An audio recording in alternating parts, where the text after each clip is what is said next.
नमो वज्रायाणं नमो लोए सब साहुणं। चलते फिरते तीर्थ हैं, हरते सब संताप।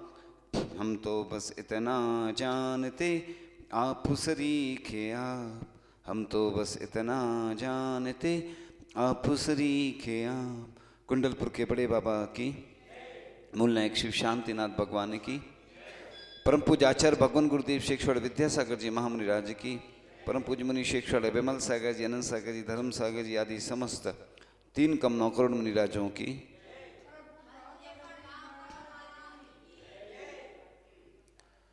भट्टकेर स्वामी जी मूलाचार में लिखते हैं, एक गाथा है, प्रसिद्ध गाथा है। कदम चरे कदम चिट्ठे कदम आसे कदम से कदम भाष्य जे भुंजे जे कदम पावना वज्रदी। यानी हम कैसे चले, कैसे उठे, कैसे बैठें कि जिससे पाप का बंध ना हो। तो जब गुरु महाराज से शिष्य प्रश्न करता है तो गुरु महाराज बड़ी सरलता से सहजता से उत्तर देते हैं। जदम चरे जदम चिट्ठे जदम आसे जदम से जदम भासे जे भुंजे जे एवं पावड़ा वज्रदी। यानी जो भी क्रिया करें वो यत्न पूर्वक करें, विवेक पूर्वक चलें, उठें, बैठें, शयन करें, जिससे कि तुम्हें पाप का बंधन होगा। क्योंकि लोग आज वर्तमान में पाप से नहीं डरते हैं। लोग इतने अभ्यस्त हो गए, कोई भी व्यापार कुछ भी करने लगे हैं, कोई भी ब्यूटी पार्लर खोलने लगा है, हिंसक व्यापार करने लगे हैं। इसलिए कहा जाता है कि व्यापार में हिंसा तो क्षम्य है। क्षम्य है मतलब जानबूझ के नहीं करना, मजबूरी में। क्योंकि अब गृहस्थ है, व्यापार तो करेगा। खेती करते, उत्तम खेती, मध्यम व्यापार, जघन्य नौकरी। तो खेती करते तो खेती में हिंसा तो होगी, लेकिन गेहूं बिना उसके जो भी अनाज पैदा नहीं होगा। तो वो मजबूरी है यार। हमारा भाव नहीं है कि हमें हिंसा करना है, वो मजबूरी है। इसी प्रकार से आप लोग वाहन चलाते हैं, वाहन चलाते तो वाहन से जाओगे, आप पैदल तो चलोगे नहीं, है ना। लेकिन प्रयास ये करना कि जैसे घूमने जा रहे इधर उधर, फालतू कामों में जाओगे, ये विचार बना के जाओ कहीं भी कि हमें तीर्थ यात्रा करने जाना है। भले ही व्यापार करने जाओ, शादी विवाह के लिए जाओ, कोई भी कार्यक्रम में जाओ, और कोशिश ही करो अपने वाहन से कम जाओ। ट्रेन से जाओ, बस से, क्योंकि बस और ट्रेन तो चल ही रही है, उसमें कम दोष लगता है। ये जो बचना चाहता है उसके लिए बताया जा रहा है, जो नहीं बचना चाहता उसके लिए तो बताया नहीं जाता। तो कदम चरे मतलब कैसे चले, देख के चलना चाहिए। अधिकांश बच्चे आजकल हम देखते हैं कहीं भी मोबाइल लिए रहते, रास्ते में चलते जाते, कई बार को टकरा गए कोई चीज से, गड्ढे में पैर चला जाए, और जीवों की भी हिंसा हो जाती। एक मुनि महाराज आचार्य जी के पास गए, आचार्य जी कांच लग गया, तो आचार्य जी ने प्रायश्चित दिया। एक तो कांच लग गया, खून निकल आया, ऊपर से प्रायश्चित। तो आचार्य जी ने कहा कि देखो, कोई तुम देख के नहीं चल रहे होगे, इसलिए अगर कोई जीव होता मर जाता तो पंचेंद्रिय जीव भी मरण हो जाता। एक बार कुंडलपुर की बात थी, हम परिक्रमा कर रहे थे, तो वहां पे 6 घरिया में, और काला फर्श था, उसमें छिपकली थी काली काली। वो परिक्रमा करते समय ध्यान नहीं गया तो पैर पड़ा, तो छोटी सी थी छिपकली, मतलब। तो ऐसे छोटे छोटे जीवों का भी घात हो जाता प्रमाद के कारण से। भले ही शुभ काम हो रहा है, लेकिन दोष तो दोष ही होता है ना, पंचेंद्रिय जीव का। जब सोचिए आप कि धार्मिक क्रियाओं को करते समय भी ऐसी असावधानियां हो जाती हैं, तो फिर आप लोग जब वाहन चलाते हैं, कई लोग आते हैं ना कि महाराज जी एक गाय का मरण हो गया, या कोई भी पंचेंद्रिय जीव का मरण हो जाता है। ये तो बड़े बड़े हैं जो दिख जाते, छोटे छोटे कितने सारे जीव होते हैं, घात होता है। इसलिए कई लोग चतुर्मास में यात्रा नहीं करते हैं कि भैया हम इतने सारे जीवों की उत्पत्ति होती है, तो बचते हैं। क्योंकि इसी को तो अनर्थ दंड कहा जाता है। कि जैसे अपन कई बार लोग बैठे बैठे कई जो पौधे उखाड़ लेते हैं, कहीं रास्ते में जा रहे हैं तो कहीं भी मार देते हैं, बच्चे या बड़े भी, मनोरंजन के लिए कई बार अपन कितना घात करते।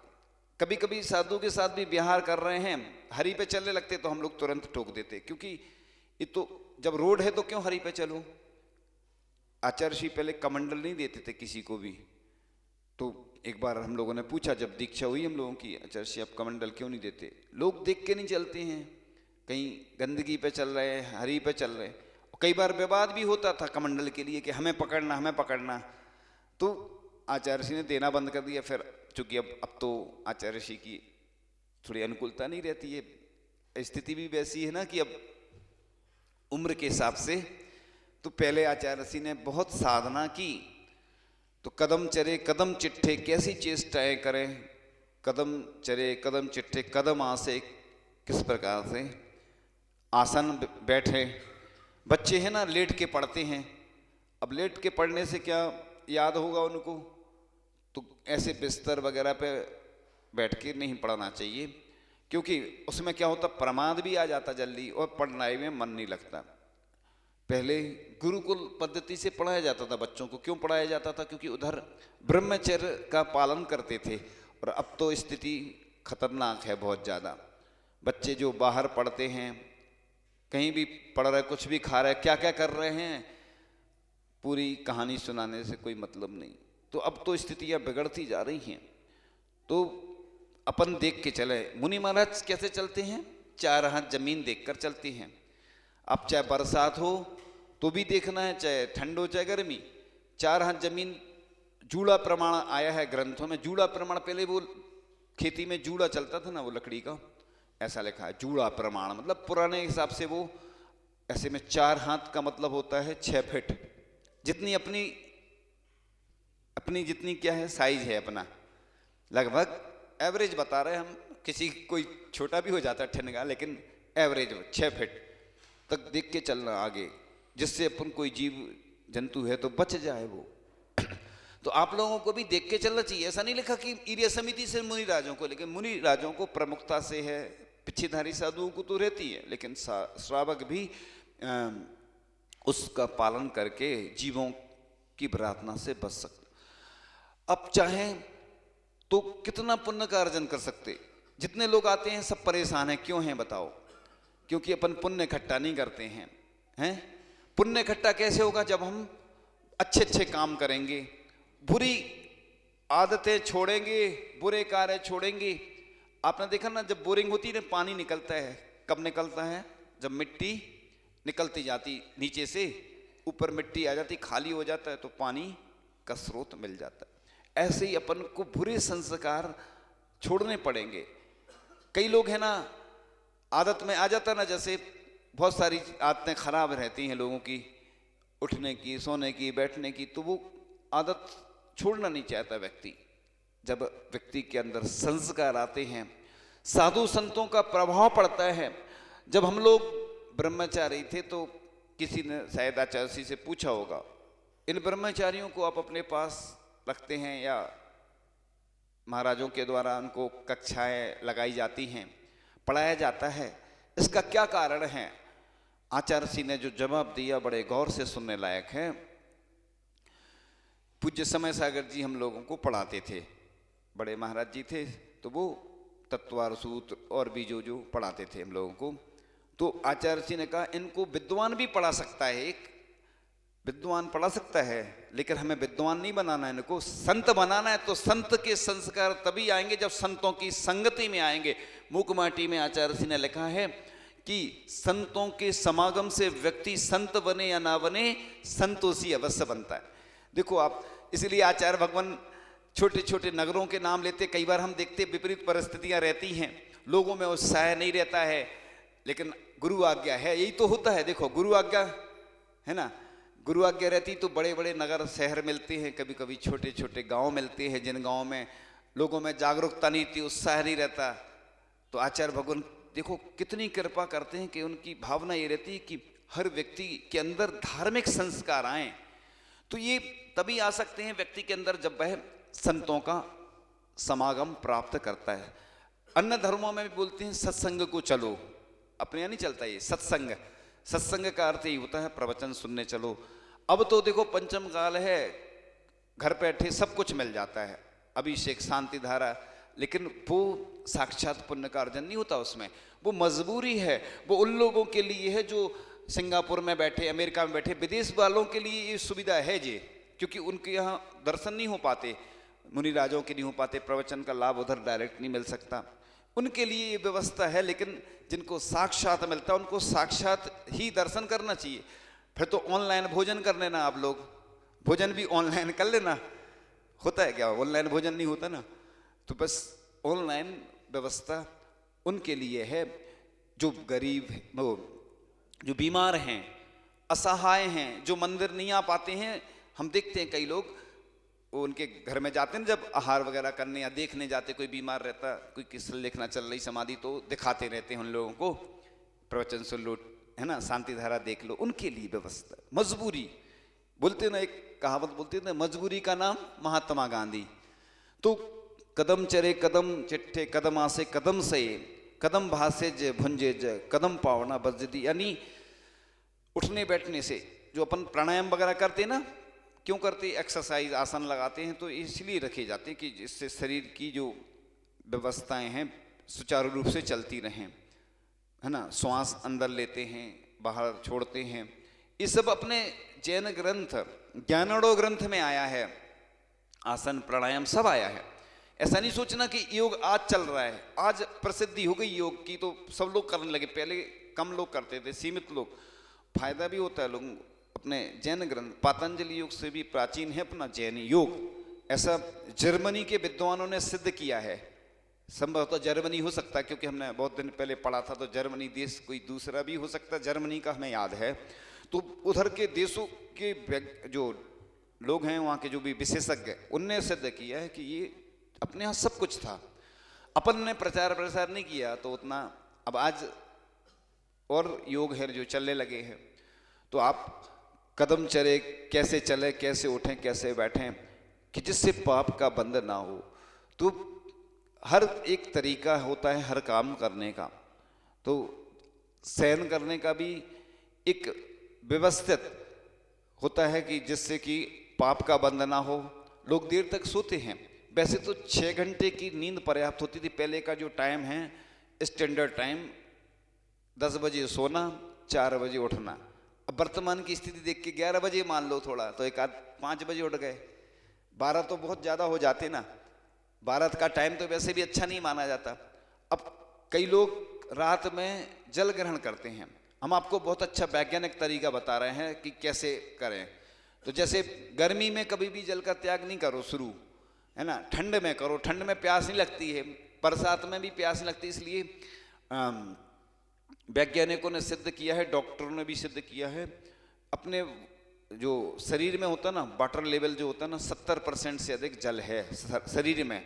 और पूरे वर्ल्ड में भी 70% ही जल है। पूरे वर्ल्ड में 70% जल है मात्रा। तो जब चतुर्मास होता है ना, तो चतुर्मास में जल की ज़्यादा आवश्यकता नहीं, तो अपन उपवास करते ना तो पूर्ति होती रहती। नहीं तो जल क्या है, विकृति पैदा करता है। इसलिए अष्टमी चतुर्दशी को उपवास करने का क्यों लिखा है, वैज्ञानिक कारण है कि उन दिनों अपराध भी बहुत बढ़ते हैं। इसलिए कहा जाता कि कम से कम उपवास उस दिन करो। वैज्ञानिक लोग, डॉक्टर लोग बोलते सप्ताह में 1 बार करो, 15 दिन में करो, महीने में 1 दिन करो। कई बीमार आचार्य तो ये तक बोलते हैं कि उस दिन एक किसी अच्छे रसायन का स्राव होता है अपने अंदर। एक बार हमने देखा था रामटेक में, अंतराय हो गया और अंतराय के बावजूद थोड़ा सा भगवान की भक्ति की तो ऐसा लगा जैसे कुछ अमृत जैसा झर गया हो। मतलब अब उपवास आदि में एक रसायन का स्राव होता है, एनर्जी मिलती है। तो वैज्ञानिक कारण है कि अपन दिन भर खाते रहेंगे, कभी उपवास आदि नहीं करेंगे तो अपने शरीर की सफाई नहीं हो पाती, ब्रेक देना पड़ता है। इसलिए जल उपवास किया जाता है सफाई के लिए। जल उपवास का भी विधान नहीं आता लेकिन कर लेते। कई लोग क्या करते हैं, जो महिलाएं करती हैं मोक्ष अष्टमी पे कि केला ले लिए, ड्राई फ्रूट्स, और कहती हमारा उपवास है। तो जैन धर्म के अनुसार ये उपवास नहीं माना जाता, एक आसन है वो, है ना। अपन ज़्यादा से ज़्यादा लिक्विड ले लिया, अपन ने जल ले लिया, दूध ले रहे, ये तो ठीक है। अगर कुछ खा लिया तो वो तो एक आसन ही है। ऐसा कहीं लिखा नहीं है, हमें तो अभी तक नहीं मिला। बहुत बड़े बड़े ग्रंथ पढ़े, अगर ऐसा मिलता तो हमारा तो फिर रोज ही उपवास हो जाता। एक बार एक आसन तो होता ही है, रोज एक आसन होता है तो उपवास हो जाएगा। तो जो रात्रि में लिखा है कि रात्रि में जो 6 महीने के लिए अगर रात्रि भोजन का त्याग करता है ना, 1 साल के लिए करता है, तो 6 महीने के उपवास का फल मिलता है। रात में जैसे अपन ने शाम को 6 बजे भोजन किया, सुबह 6 बजे तक त्याग हो गया 12 घंटे का, तो 1 साल में कितने दिन हो गए आते? 1 साल में 12 महीने होते ना, तो 6 महीने हो गए। वो रात वाले गिन लिए अपन ने आधा आधा, तो 6 महीने का उपवास का फल इस तरीके से होता है। तो अपन को इस तरीके से अपना जीवन करना चाहिए। आज तो हमने देखा भरमार हो गई, लोग घर में दुकान है तो भी रात में खाते हैं, जबकि शाम को खा लें, भोजन कर लें भोजन, इतने सारे जीवों की प्रार्थना। और लोग, कई लोग तो फरारी चलती है, बोलते हमारा रात का त्याग। जल भी आहार है, जल भी, जल आहार नहीं है क्या? चारों प्रकार के आहार में जल आता कि नहीं? लेकिन तो अपन इस तरीके से अभ्यास करें कि गर्मी में मजबूरी में लेना पड़े तो ले, नहीं तो चतुर्मास में और ठंड में त्याग करने का प्रयास करें। इससे अपना पुण्य इकट्ठा होगा और अपन कितने सारे जीवों की प्रार्थना से भी बचेंगे और शरीर भी स्वस्थ रहेगा। जरूरत नहीं रहती ठंड में जल की, ना चतुर्मास 8 महीने त्याग कर दिया, गर्मी में अगर मजबूरी में लेना पड़े। और वैसे जो नहीं लेते हैं वो तो महान होते ही हैं, धीरे धीरे अभ्यास करके त्याग कर सकते हैं। इसी प्रकार से एक जेल में एक जेलर था, जेल में जेलर था, तो वो रात में भोजन नहीं करता था, रात्रि भोजन का त्याग था उसका। कई लोग परेशान करते थे उसको, स्टाफ के लोग, अरे जैन साहब क्या है ये फलाना। अब उसने कह दिया सीधा, उसको एक दिन गुस्सा आई कि देखो मैं नौकरी तो छोड़ दूंगा लेकिन अपना नियम नहीं छोड़ूंगा, नियम नहीं तोड़ूंगा। तो बाद में उसका ये प्रभाव हुआ कि जो स्टाफ के अन्य लोग थे उनने भी रात्रि भोजन छोड़ दिया। ये होता है, अपने नियम का पक्का होना चाहिए अपन को। लोग विदेशों में रह के भी गए कई बार, और उधर अगर उन्हें शुद्ध भोजन नहीं मिला तो उन्होंने चावल ग्रहण करके ही अपना कई दिन निकाल दिए, महीनों। जो पाटनी जी हैं ना, उनका लड़का गया विदेश, तो आचार्य श्री से चर्चा हुई होगी, आचार्य श्री ने नियम दिया कि शुद्ध भोजन खुद ही बनाना। तो आप सोचो, अरबपति व्यक्ति का लड़का और स्वयं भोजन बनाता था, नहीं तो चाहे तो कोई को रख ले, क्योंकि दूसरों पे उधर विदेश में पढ़ाई करना है, विदेशी लोग हैं, वो कुछ भी मिला दें, क्या कर दें, वो कैसे बनाएंगे, शुद्धि तो बन नहीं पाती। क्योंकि आज सबसे ज़्यादा समस्या यही है शाकाहारी लोगों को, कि चाहे आप बच्चों को कहीं भी भेज दें, किसी भी स्कूल में, कॉलेज में, ऑफिस में, सब जगह नॉन वेज और वेज एक साथ मिलता है। ट्रेन में भी जो भोजन बनता है, जो ट्रेन में भोजन करते वो शाकाहारी भोजन नहीं करते हैं, क्योंकि एक साथ बनता है पेंट्री कार, वही बर्तन रहते। आप जाके देखना ना एक आध बार पेंट्री कार में, या जो काम करता है उससे पूछना, पेंट्री कार में उधर ऐसा रहता कि तुम्हारे शाकाहारी अलग बने, मांसाहारी एक साथ बनता है। इसलिए जितने लोग ट्रेन में भोजन करते उनसे बोल देना। पहले लोग अपना भोजन साथ में लेके जाते थे, क्यों जाते थे बताओ? इसीलिए। और अब जो स्टेशन पे भी एक बार हम गए, पहले की बात बता रहे, कि एक हॉल था, उसमें लिखा था वेज, पहले लिखा था नॉन वेज, तो हम नॉन वेज वाले गेट से नहीं गए, फिर वेज लिखा था तो गए, तो देखा तो एक ही हॉल था, वापस लौट आए। हॉल एक ही रहता है रेलवे स्टेशन पे, जो बना रहता है ना, जो भोजनशाला कहते हैं उसको, वो बर्तन वो ही रहते हैं बनाने वाले। इसी प्रकार से पूरे देश में यही हो रहा है, चाहे आप ट्रेन में खाओ, चाहे ऑफिस में, चाहे बच्चों को पढ़ा रहे हैं, या तो अपना भोजन बना रहे हैं तो अच्छी है व्यवस्था, नहीं तो जो लोग भी ऐसी जगह भोजन कर रहे हैं, समझ लो मांसाहारी भोजन कर रहे हैं। सोचिए आप कैसी स्थितियां बनती जा रही हैं।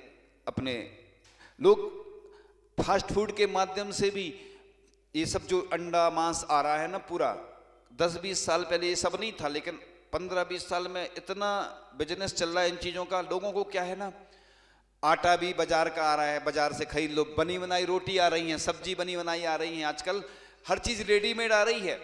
आपको तो बस थोड़ा सा घर में 2 मिनट 5 मिनट के लिए बस कुछ करना पड़ेगा और सीधा तैयार। जबकि जैन दर्शन में 1 साल की तो मर्यादा लिखी रहती, काय की, घी वगैरह की, शक्कर है ना लिखी रहती ना, गुड़ वगैरह की, उससे कम मर्यादा लिखी रहती है। लेकिन आज कितनी स्थितियां विपरीत होती जा रही हैं, आप खुद सोचें। तो जिस प्रकार से बासा भोजन होता है ना, बहुत दिनों का बना अमर्यादित भोजन बासा भोजन कहलाता है। इसमें जैसे ब्रेड है, ये भी बासा भोजन है। ब्रेड सुबह से ताजा ब्रेड बोलते हैं, बासा बोलता है कोई कि बासा ब्रेड। बेचने वाला तो देखो ऐड का जमाना है, जितना अच्छा बोलेगा उतना जल्दी बिकता है ना। आप देखना अच्छी चीजों का नहीं आता ऐड कभी भी, है ना, खराब चीजों का हमेशा ऐड मिलेगा। शराब का सबसे ज्यादा ऐड आता है, और भी गंदी चीजें, क्योंकि करोड़ों रुपए लगते हैं ऐड में। और वही जो सामान्य व्यक्ति है वो अच्छी चीजों का ऐड नहीं कर पाता है, क्योंकि उतनी कमाई नहीं है उसमें, और खराब चीजों का आता है। और लोग, बच्चे देखो सबसे ज्यादा वही खाते हैं जो ऐड आता है ना जिन चीजों का।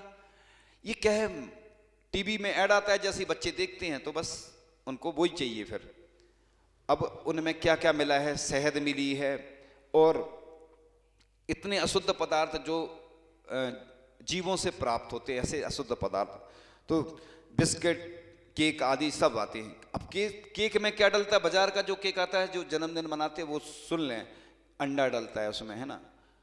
और आप लोग बच्चों को भेज देते हैं, अब भेज देते वो खाएंगे तो बस मांसाहारी। देखो उन लोगों की तो पश्चिमी संस्कृति की जो सोच है उनकी यही है कि जितने भी शाकाहारी लोग हैं उनको मांसाहारी कैसे बनाया जाए, तो थोड़ा थोड़ा देते जाएंगे, आप मांसाहारी बन जाएंगे। 70% लगभग आंकड़ों के अनुसार, पुराने आंकड़ों के अनुसार 70% लोग मांसाहारी हैं भारत में, 30% शाकाहारी है।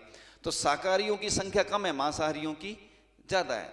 अब बताओ शाकाहारी भी मांसाहारी बनते जा रहे हैं। आप जितने जो लोग बच्चों को फास्ट फूड खिला रहा है या खुद भी खा रहा है, जितने लोग बैठे हैं, जो लोग जहाँ भी सुनते हो मांस, मतलब उतने % तो मांसाहारी हैं। आप फास्ट फूड खा रहे हैं तो भले ही थोड़ा मांस खा रहे हैं, आप लोग सूखा मांस खा रहे हैं, मान लो वो क्या बोलते हैं, लिक्विड में, पाउडर में, जिस रूप में भी वो मांसाहार का है, लेकिन है तो इस प्रकार से इसको तामसिक आहार माना गया है। इसके सेवन करने से बुद्धि मंद होती है, पागलपन, कुरोग और ऐसी प्रवृत्तियां बढ़ती जाती हैं। तो विद्वानों ने बने हुए भोजन की मर्यादा का वर्णन किया है। जैसे रोटी की मर्यादा 6 घंटे होती ना, और भी आप लोगों को सब मालूम है। इसी प्रकार से लिखा है कि चत्तारि नरकद्वारम प्रथमम रात्रि भोजनम, पहला रात्रि भोजन हिंदू ग्रंथ में, महाभारत ग्रंथ में शायद आता है ना, तो 4 नरक के द्वार बताए। तो रात्रि भोजन सड़ा हुआ अचार, 24 घंटे से ज्यादा का जो अचार खा रहा है, दुदल, दही में जो दाल मिल जाती ना, जो बड़ा वगैरह खाते, ये सब दुदल के अंतर्गत आता है। 24 घंटे से ज्यादा का अचार खा रहे, तो अपन फास्ट फूड तो खा ही रहे, इसके साथ साथ 1 साल का अचार भी खाते लोग। हाँ, 1 साल का अचार बताओ, तरस जीभ पड़ जाते हैं, मांस जैसा ही हो गया, तरस जीभ पड़ गए उसमें। अब बताओ खा रहे हैं लोग, बड़े चाव से खाते हैं, स्वादिष्ट भी लगता है लोगों को, वो अच्छा लगता है। 1 साल का अचार क्यों अच्छा लगता है, जीभ पड़ गए उसमें। आप बाजार की चाट खाते ना, चाट बनाती हुई देख लेना कभी। अभी कुछ दिन पहले एक घटना आई थी कि यूरिन डलती थी, यूरिन, सब लोग जानते ना यूरिन, है ना, वो फुल्की में, और खूब चलती थी दुकान उसकी। एक दिन किसी ने देख लिया, पकड़ में आ गया, तो वो न्यूज चैनल पे आ गया था। अब उसकी पोल खुल गई। ये होती स्थिति, बताओ आप। इसलिए बाजार की जितनी चीजें, उनमें क्या क्या डल रहा है, ये अपन को देखना चाहिए। तो कदम चरे कदम चिट्ठे, कदम आसे कदम से, कदम भासे जे बोझे, कदम पावड़ा बज दी। तो जब भट्टिकेर स्वामी ने मूलाचार में एक गाथा दी थी, ये मैनेजमेंट है, लाइफ मैनेजमेंट है, मतलब ऑल लाइफ मैनेजमेंट, कैसे अपने जीवन को अच्छा बनाए। तो उनने कहा, जदम चरे जदम चिट्ठे जदम आसे, जदम से जदम भासे जे बुंजेज एवं पावना बजदी। इस प्रकार से अपन को इस गाथा में जो बताया कि यत्न पूर्वक हर क्रिया करें। खान पान बिगड़ता जा रहा है लोगों का, इसलिए खानदान भी बिगड़ता जा रहा है। Fast food, fast life, fast death. अपने बच्चों को भी अपन को अच्छा बनाना, इसलिए बीमारियां कितनी सारी हो रही, कैंसर जैसे रोग हो रहे हैं। ये क्या कारण है, तो ये यही कारण है। इन कारणों से अपन इन चीज़ों से बचकर अपने जीवन को व्यवस्थित बनाएं और अपनी लाइफ को मैनेजमेंट करें, व्यवस्थित करें। जीवन जिएं तो ऐसे जिए जिसमें कुछ आस हो, थोड़ी परेशानी हो, थोड़ा दुख का एहसास हो। इन्हीं भावनाओं के साथ कि आप अपने जीवन को अच्छा बनाएं और आपका जीवन अच्छा बने। और अपने खान पान को शुद्ध करके अपनी भारतीय संस्कृति को पंचम काल के अंत तक जैन संस्कृति को हमें रखना है, जिससे मुनि आर्यिका श्रावक श्राविका आगे तक रहेंगे और जैन शासन, जैन धर्म की प्रभावना होती रहेगी।